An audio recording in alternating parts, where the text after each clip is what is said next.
Hey everyone, Jamal here with Review Me, and this is the final and fourth session of the UK Photography Industry Explained and everything you need to succeed.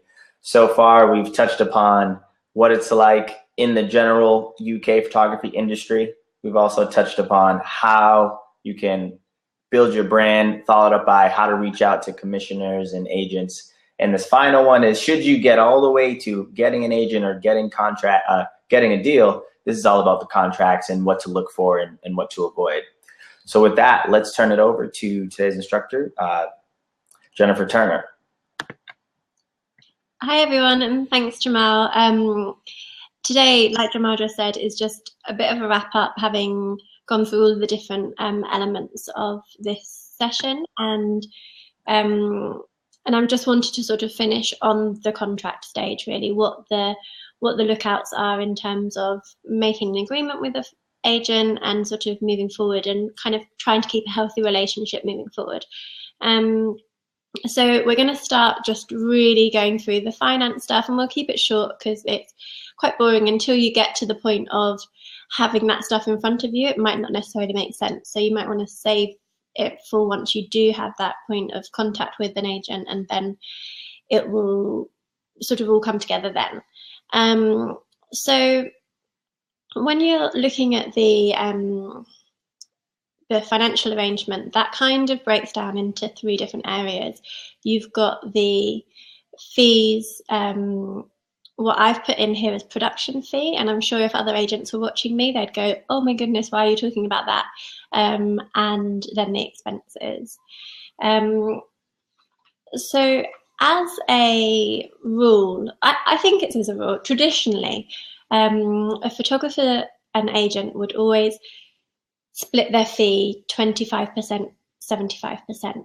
So when I say fee, if we're sort of putting a cost to a brand and we're saying, right, okay, our photo shoot is going to cost us £10,000. Out of that £10,000, 5,000 is, which I should choose an easier number, 4,000 is the fee and 6,000 is the expenses. So the location, the styling, etc., etc.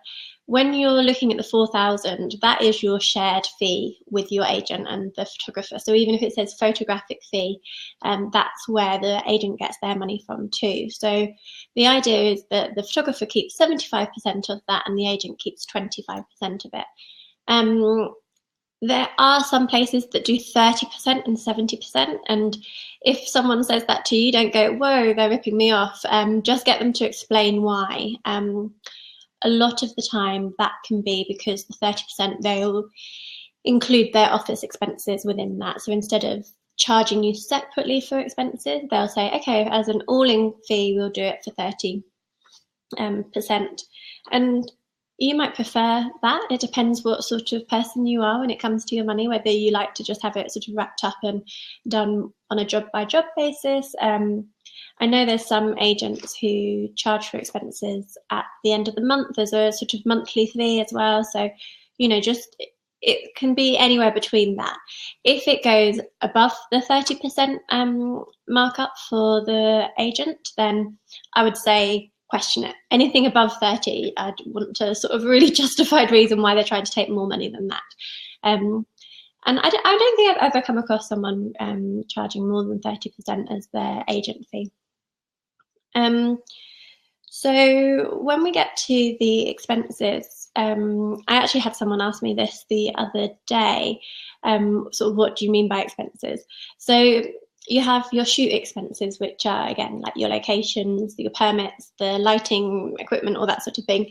But when, in this sense, what I'm talking about is the agent's actual expenses. So what they'll be charging you on top of the fee that they make as profit from you, which you need to expect.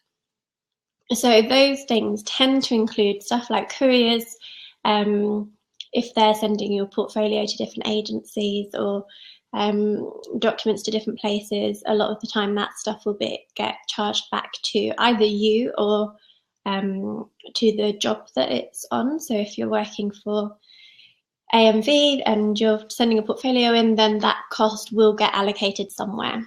Then transport and meeting expenses, I charge my photographers for this, where if we're going to an agency and we're taking breakfast and croissants and that sort of thing, and then we have to catch taxis there and back, it tends to cost like £100 for that. So that is, again, an expense that goes onto the photographers.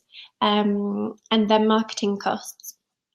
Marketing cost is really, I'm going to only touch on it briefly because it's so dependent on what we're talking about. But it could be as simple as like a monthly newsletter. If an agency is sending a monthly newsletter, they might ask each photographer within that agency to contribute for the cost that it takes to send that. Or it could be like a printed mailer that they're doing with you to send out to people, some cards or that sort of thing. A lot of the time, when it's a one-on-one mailer, as in it's something for you as Joe Bloggs photographer, they'll have agreed that with you, sort of gone through the idea and that sort of thing. So that's not going to be anything unexpected. But it's just those sort of expenses that you might want to sort of talk to the photographer, not the photographer, sorry, the agent about, and just say to them, what can I expect on top of the fee split? So you want to know that you've got your 25-75% split, then what's that going to be on top of it? Now going on to the production costs, this is the grey area, and the reason why I've brought this up actually is because I got really stung by it once when I went to another agency. And as an agent, if you're employed by an agency rather than running your own company, you'll often work off of commission as well.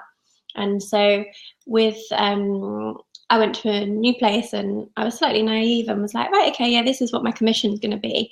And what I realized is that they charged their photographers out at quite a low rate, but they made all of their money on the production profit. And I hadn't worked somewhere which had such a sort of weight towards production costs before. So I had like hardly anything, because I was going, oh, well, I was somewhere before where the photographer's fees were up here. So I earned more from that and then less from the production. So I'd always ask what the production setup is. Is the agency charging you on top of your fee any kind of extra production costs, or are there any production costs that are going to the client? Yeah. So if they're charging it to the client, is that something that covers their office costs, or is that something that you might end up sharing with them? There's sometimes I do something with my photographers that if we have any spare sort of money that comes in from something, then we would share that between the two of us. Whereas sometimes people, like I saw a contract the other day where the production company or the agents had in the contract that they would charge 20% production profit on top of the whole budget.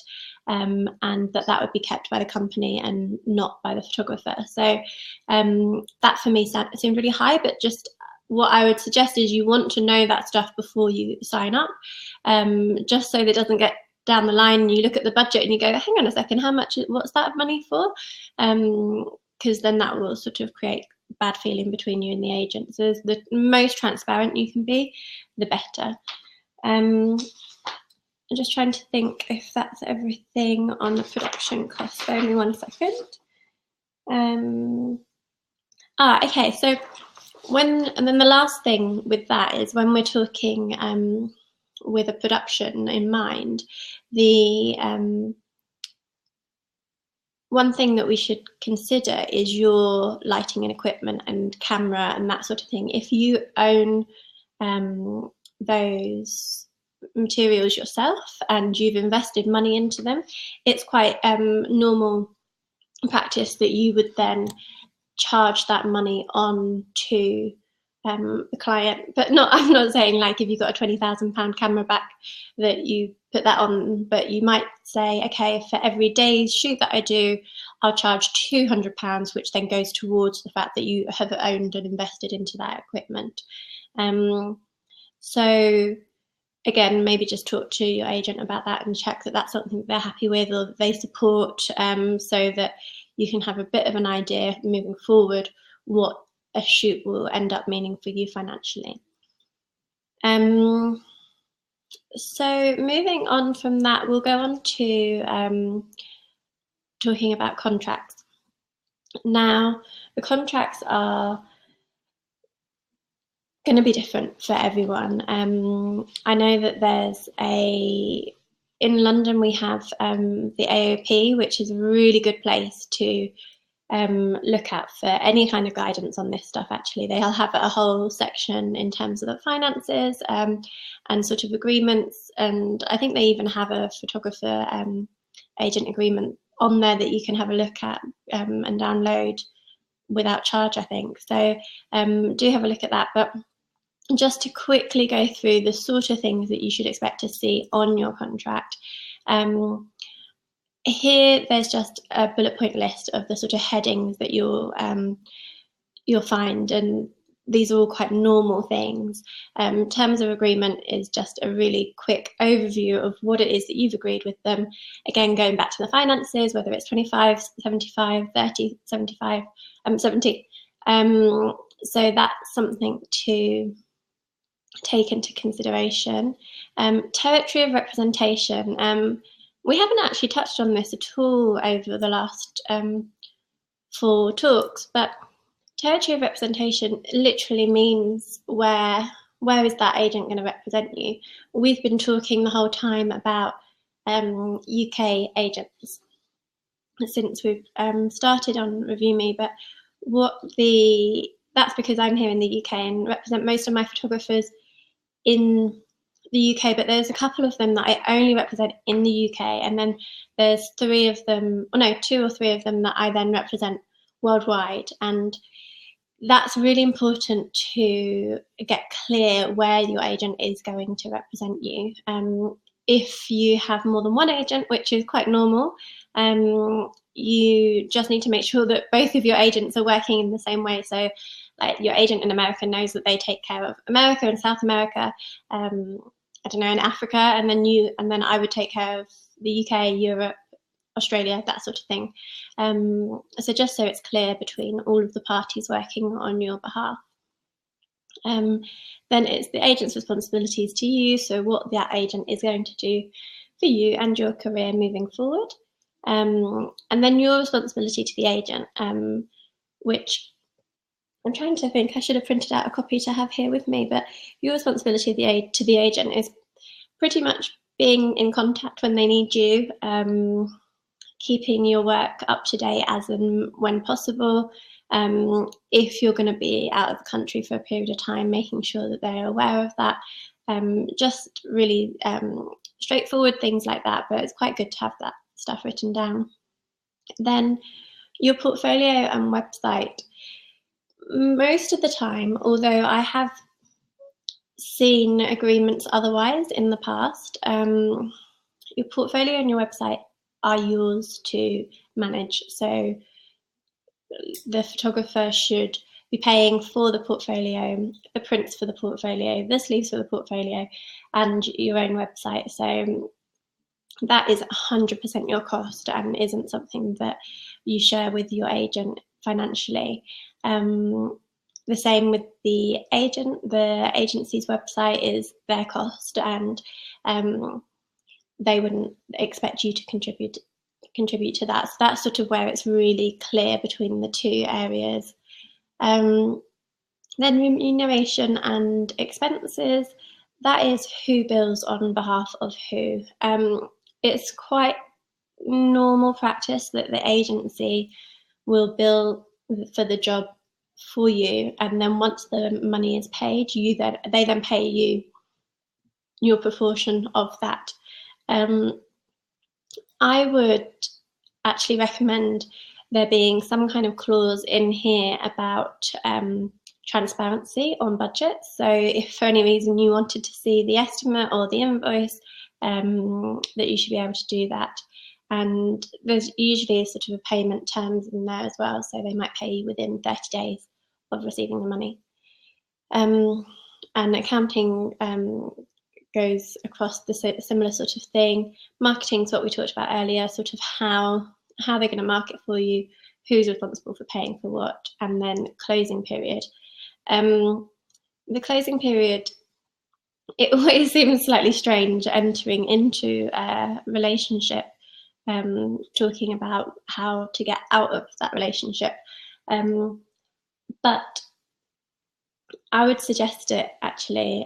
We had an experience recently where a photographer was going through a closing period, and if you don't know what your handover is, so if you're leaving one agent and moving to another agent, what the financial agreement is, it can get a little bit tricky. So in one respect, it's maybe better to just have it up front and say, okay, if I would decide to leave, then it will be 3 months sort of handover period, so you'd still pay the agent 3 months once you'd left, or some people have 6 months, so that's not an unusual thing to have in a contract.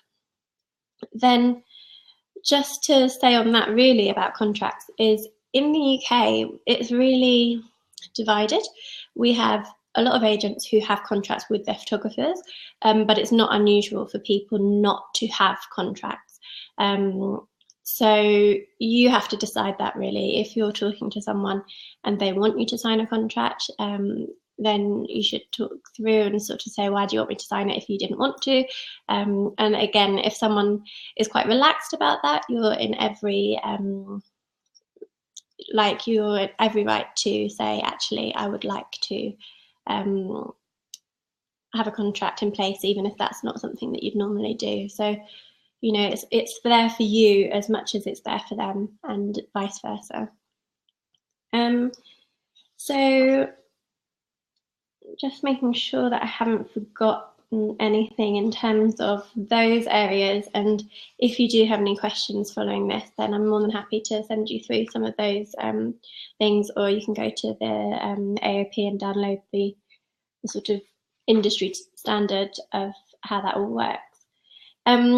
And then finally, we had, right on our first seminar in this session, we had a photographer ask us what's the biggest mistakes photographers can make once they have been signed by an agent. And I thought it was a really clever question. So I've been thinking about it and pulling together some ideas to tell you what my experience are of the sort of mistakes that photographers can make once they do sign to an agent. So the first is, do not relax. Once you have got an agent, it doesn't mean that you can sit back and they're going to do all the hard work for you. What it means is it's a really exciting time, because people are going to see your work more than they've probably seen it before. Your agent is there to promote you and make everyone aware of you as an artist. So actually, instead of sitting back, you should really be going, right, okay, now I've got an agent, I need to do just as much work in even better sort of standard, and just keep going. So definitely don't just go, okay, everything's sorted for me now. Make sure you and your agent are aligned. That seems really straightforward, but it's just in terms of what you're visually putting out to the world. If your agent is going, okay, I want to market you to this market, I'm going to show your work in this way, and then you go and put everything out which is in the completely opposite direction, that will send huge mixed messages to your market. For example, I have a photographer who works quite a lot in the editorial industry, and I was putting out their work commercially, sort of in terms of their much more graphic work, and then across all of their platforms, their website, their Instagram, they were sort of putting all the editorial stuff out. So it actually looked like there was almost 2 different photographers in the world under the same name.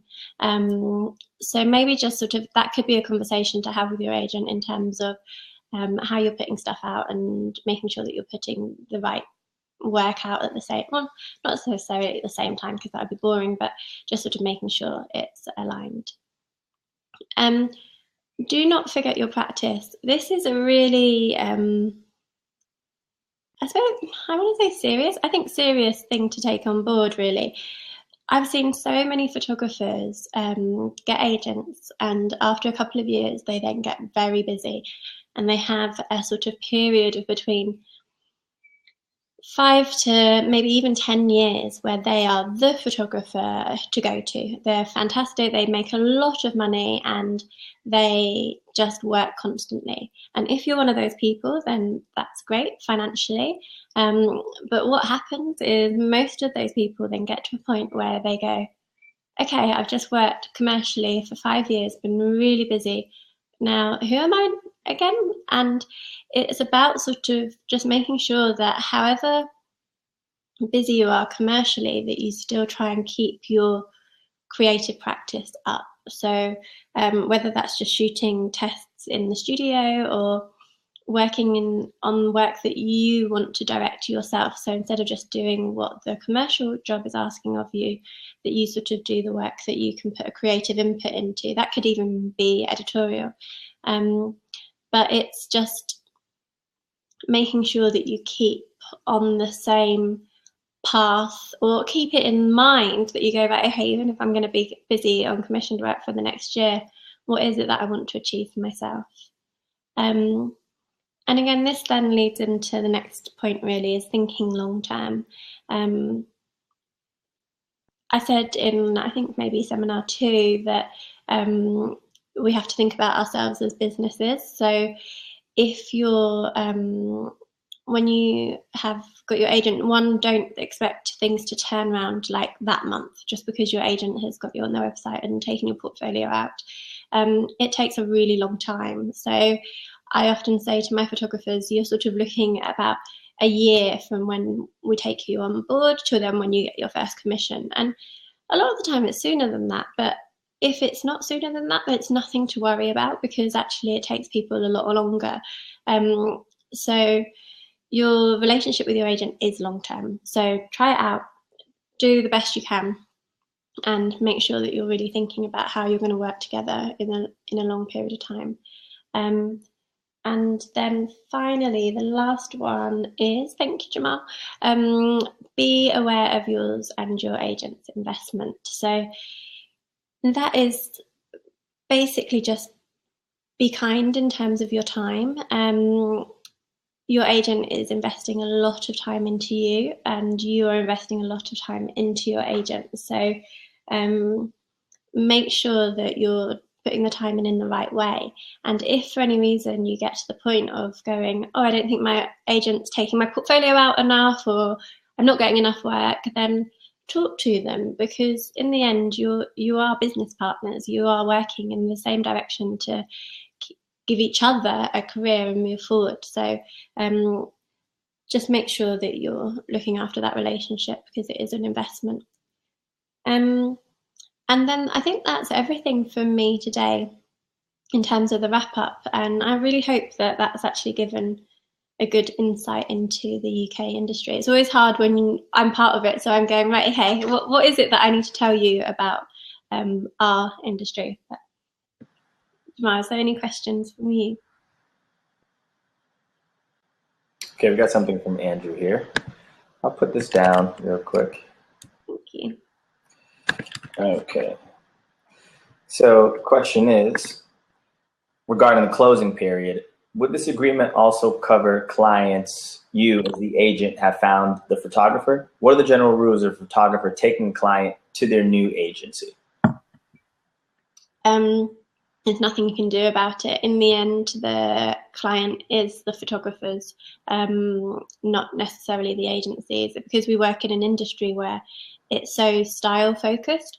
I could give the best service to the agency that they could ever want, but if it's the photographer's style that they want, then if they want to follow the photographer to another agency, then they're absolutely welcome to. There is a period of time that if that was to happen, I think it's usually between 3 or 6 months, that even if they commission the photographer would still get the work, but the agent would earn their percentage for that period. But after that time, there's nothing you can do about it. So that's just kind of a contract thing. So just kind of going in beforehand and saying, okay, if in between this period of time, you help me get a client, but then after 4 or 5 months, I leave and that client wants to come to me, then that becomes my client. Yeah, totally. Got you. Okay, cool. Nice. Yeah. Is there any other questions out there? Feel free to keep them coming. So a question that I can kind of bring up looking to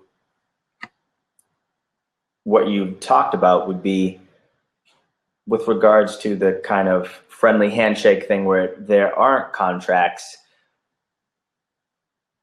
Is there a suggestion to do more of that? And then if somebody asks for a contract to set one up, or is it like just going thinking you should have a contract? It depends what you want. Some people just don't want contracts. And when I first worked in London, I worked in a place which didn't have any contract. So then when I went to my next place, I didn't want to sign the contract. People were trying to get me to sign something and I was going, well, I'm not signing that. You must be joking. And but now having the hindsight of having difficult situations where if a contract was in place, then there wouldn't be any kind of problem. I go, well, actually, if you're working together to make that contract, then surely you can sign something which you're happy with. So if you're talking to the agent and you'd feel happier with the contract, then just make sure that you draw up something that you both feel comfortable signing, and then there shouldn't be any issues. But I think a contract's probably a better way forward. I actually, although saying that, with my photographers, we have a letter of agreement rather than a contract. So the letter has all of the details that I ran through earlier, and sort of just states how we're going to work together. But it's just something that I send to the photographers so that if they were uncomfortable with signing it, then they were happy to just have it in that sort of state. So it felt like a halfway between a friendly handshake and a contract. Got you. Okay. And I guess what we can do is I would like to attack questions, not just from this session, but just, all 4 sessions, is to kind of, wrap things up. So obviously we had, again, the first session being just about the general industry. And then the second one was more about building your brand. The third one was about reaching out to agents. And this one is about if you finally get all the way there and getting that contract. Going back to the first section, and not that this is more of a Brexit question, but it has changed things, as I was talking earlier. So like, hang on a second, maybe I would have things changed with this whole Brexit thing, I guess, in terms of the general photography industry? Well, it hasn't yet, but it might. I think one of the things I've been thinking about this week is we had a shoot in Portugal last week, and I was going, well, actually, how would that work if we're not going to be part of the EU? And it's something that we will have to take into consideration, because I represent 2 European photographers, and at the moment I don't think it will be a problem, but it will be interesting to sort of look at how that might differ in terms of our financial agreement, whether we have to take anything into consideration, whether we've got an estimate, an invoice to pay for our shoot last week that I'm now going, oh my goodness, because the euro dropped the pounds dropped so much, we're now out of pocket. So there will be different things to put in place. And historically, it's been easier to work in Europe than it is in America because of the visas and the sort of setup time. So it's quite quick to just organise something and be in Spain in 2 days, whereas I wouldn't necessarily come to LA to shoot for 2 days. So it might make it easier to come to America. Maybe we'll be doing even more shoots in America and less in Europe. Who knows? Interesting, interesting. Okay, and we'll jump to, well, I guess staying in this industry piece, are there any sections in the, whether it be UK or greater photography industry, that seem promising in terms of someone getting work or a style that's catching on, or besides, say, being a wedding photographer or something, which that's not what this is about, but you can kind of know that if you did that, you'd probably make some money, not a lot, but you'd make some. Are there any things that you're seeing on the crest that if somebody were to be smart and strategic going into this particular segment of the photography industry might be more beneficial over the next 1 or 2 years? Oh yeah, totally. And I think anyone who's watched the 4 seminars will understand that I've noticed a lot about lifestyle photography. So I often use lifestyle photography something as an example, because there was that sort of huge peak in lifestyle and it's now sort of dropping. So I would say anything that shows that you're a very talented individual. Our biggest challenge at the moment is that photography is possibly the most popular career and subject within schools and universities, and every university offers, well, I say a lot of universities offer photography as a course that you can go on, and it's become such a populated market that you really need to work on establishing yourself as a professional photographer at a much higher standard than, say, just someone who shoots for Instagram, or his work is sort of done in a much looser place. Saying that, there's a market for that stuff as well. So it's just sort of, I suppose, just really pushing yourself and making sure that you're seen as a professional. And that also brings in the production value. I think we'll be seeing commissions come back in place where people are actually investing in a bit more money in terms of making it into something a bit bigger. With the lifestyle sort of trend came after the recession, so no one really wanted to show that they were spending money. So brands, instead of doing big flashy ad campaigns, they were going, right, okay, let's do something really, really relaxed where it looks like we haven't spent much money at all. And I think actually that's sort of had its time, so it'll be moving forward and doing that sort of thing. And then on a complete aside, you've caught me, Jamal. Now I love trends, so I'm going, yeah, this, and this. There's a huge thing for collage at the moment. I think collage is going to have a really big boom. I've already started seeing it on different places like Marc Jacobs, and I think MAC Cosmetics are doing quite a lot of collage work where they're using photography and illustration together. So that again touches on what we were talking about a couple of weeks ago of collaborating with people. So I think that's another thing to watch out for. And if you like collaborating, then maybe try and do it in that way, because a lot of those brands who start doing that stuff are like the industry leaders. So once they start doing it, then other people pick up on it and then sort of copy what they're doing. Got you. Nice. So, okay, I'm hearing collage, hearing be unique, distinctive. Cool. Yeah, I think that's always important, to just pay attention to what's happening in the industry, not to dictate what you're going to do, but mostly just to strategically place yourself for greater success. Yeah, no, definitely. Okay. And be confident with it as well. Yeah. And Andrew, I didn't ask you whether we answered your question properly earlier about the closing period as well. I just noticed it on the side of the screen. Yes. So moving on to the second section as we start to wrap up here, which was about landing an agent. I know this is about brand building. Sorry. So when it comes to brand building, are there any key points that you'd like to just retouch upon really quickly based on what you're seeing now working for you, what your photographers have done? Yeah, I think we really did go across the brand building in sort of very vague, kind of quick overview when we did it, in terms of what is important to to touch on with the websites, the social media and that sort of thing.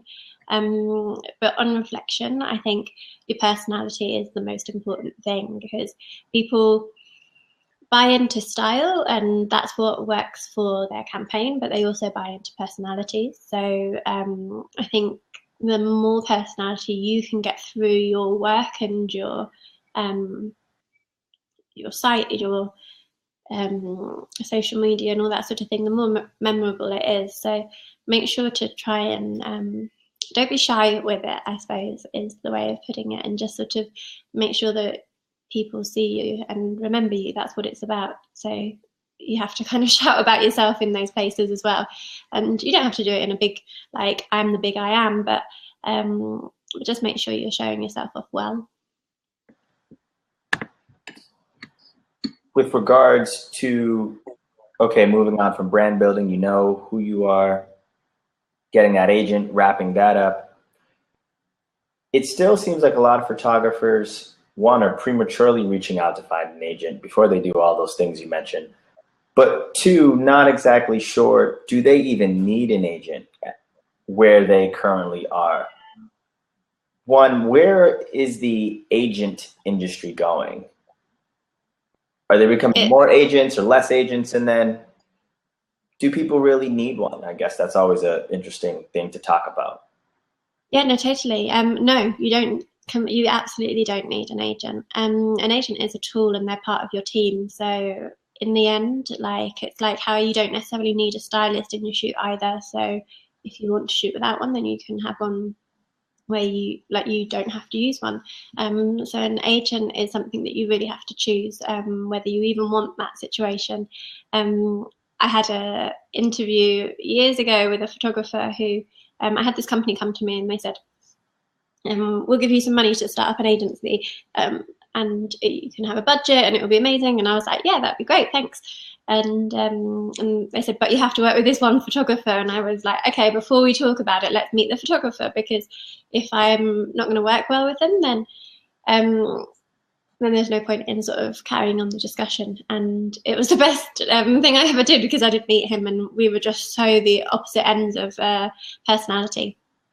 And so the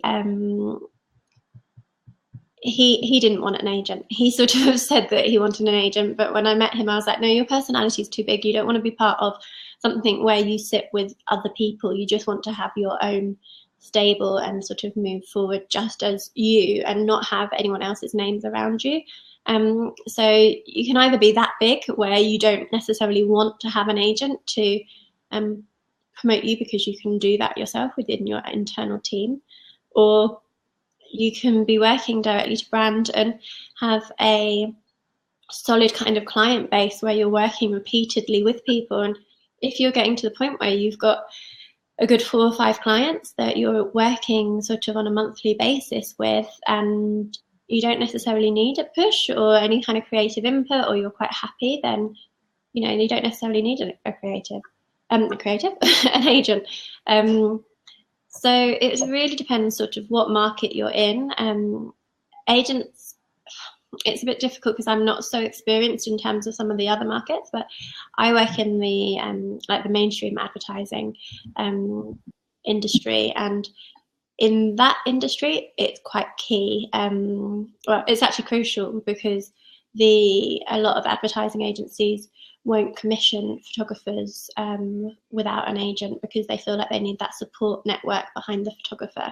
That is changing, because there's so many photographers now, but it used to be that way.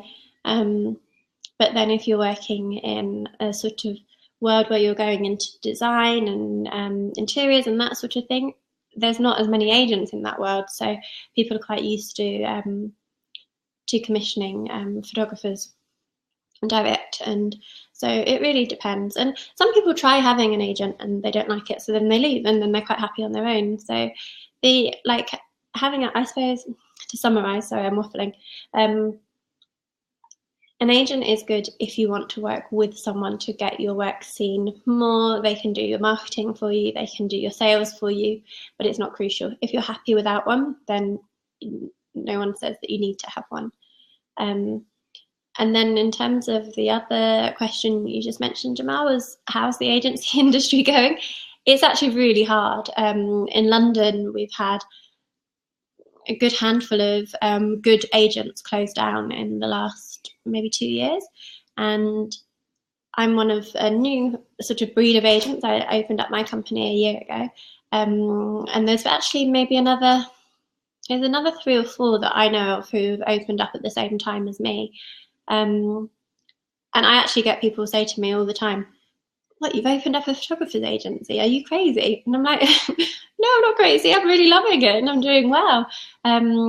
But it is hard. It's a hard industry in general, actually, at the moment, because it's just had such a boom.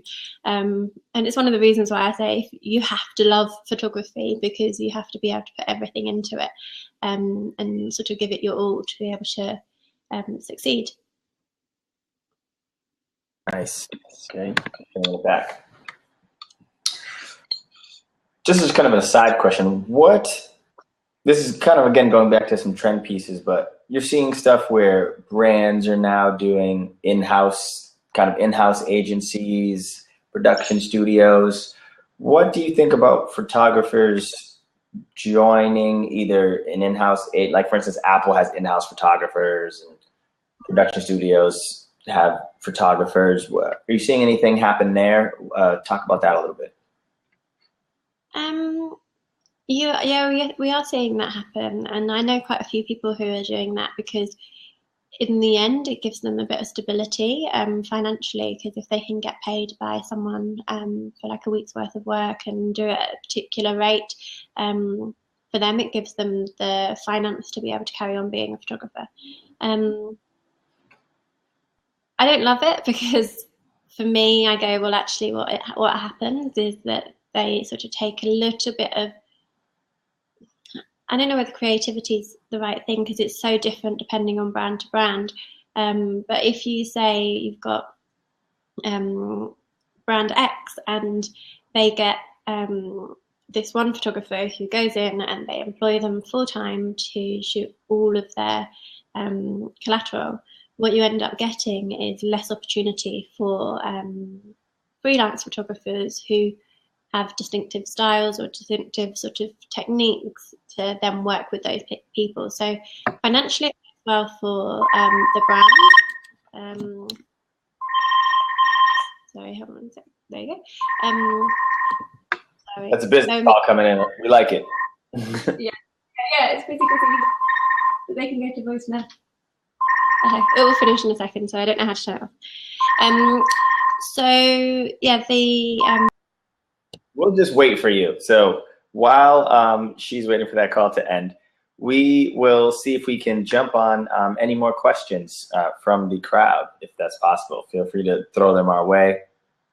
And it doesn't necessarily have to be about just this session. It could be about any of the 4 sessions that we've now done with this, including the general industry, including the part about brand building, reaching out to agents, or of course this session, which is more about contracts and creating a system for you to be successful when you do have an agent. Let's see if she's back. Oh, she's still. And the phone stopped ringing, so thank you guys.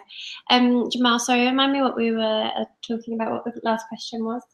Regarding being an in-house photographer for a brand or a production studio.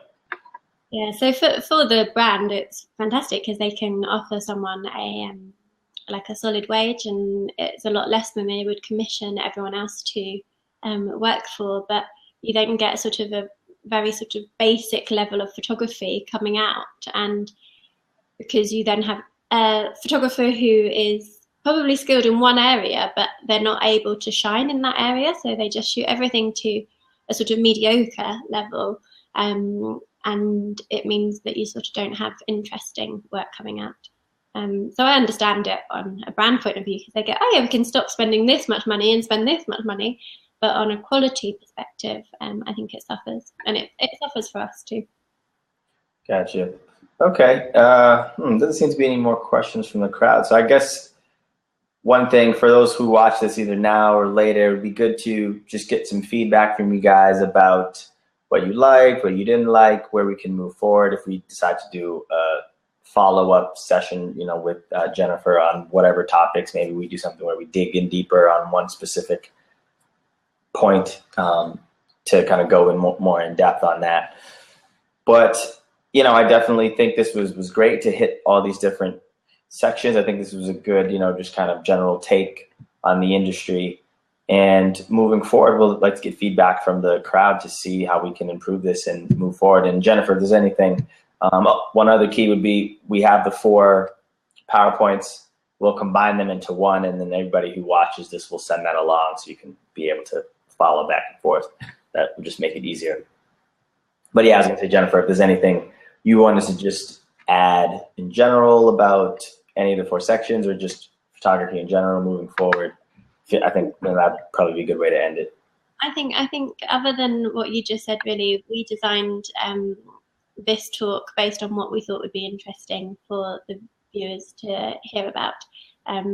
So really and truly, we just need feedback so that we know exactly what it is, because we're trying to, neither Jamal or I are photographers, so we have to go, right, okay, this is what we think you're going to want to hear. So you have to tell us if there's anything else that you want to sort of touch on in the future so that we can build them to be more and more useful as we do them. Cool, awesome. So Jennifer, thanks so much for doing these. This is the last few, probably 2 months, I want to say, which has been phenomenal. Anybody out there, you can, of course, well, that's good. That's good little feedback from Andrew. But, what probably do is we'll do a follow-up, maybe in a couple months or so, or weeks, depending on what we get from people. We can follow up on specific topics, or maybe just like a Q&A, because it might be interesting to see if people go out and do some of the things you suggest and then see how it worked for them, and then come back and get follow-up and things like that. So yeah. That would be... Back in days, I didn't manage to get one email back from an agent, and I'll be like, oh God, okay, let's try a different tactic. Yeah, maybe the email technique isn't going to work for you this time around. And of course, you guys I would definitely say, check out Jennifer's agency website, Run Artists. Take a look at some of the photographers that she reps. They're all absolutely amazing, very unique, distinctive styles to just kind of inspire you and to point you in directions that may help for what you're doing with your work to potentially create unique work and put that out there, because your photographers do that very well. They all have unique styles, and I think to your point, you're saying that's important, at least to what you've seen, so that could potentially help other photographers out there to also get their work to that level and not just be, me too, which is the worst thing you can do. Unless, of course, you want to be an in-house photographer, then maybe that's probably the way to go. Yeah. So Jen, if you have any final words, you can throw them out. If not, I think we're good. No, thank you. And thank you for listening to me. If anyone watches these 4 in a row, then I think they should get like a gold star. We'll be like, right, okay. True. I think we'll have to do that. We'll see who's watched every single one, and then maybe we'll do something special, like a smaller session or something, just as a special thing. So, all right, cool. Well, thanks everyone for joining the final session in the UK Photography Industry Explained. Feel free to watch these clips, continually to just learn, and we'll also try to follow up and hear from you guys and ways to improve it. So, all right, thanks everyone, and we'll follow up. Bye, Jen. Bye.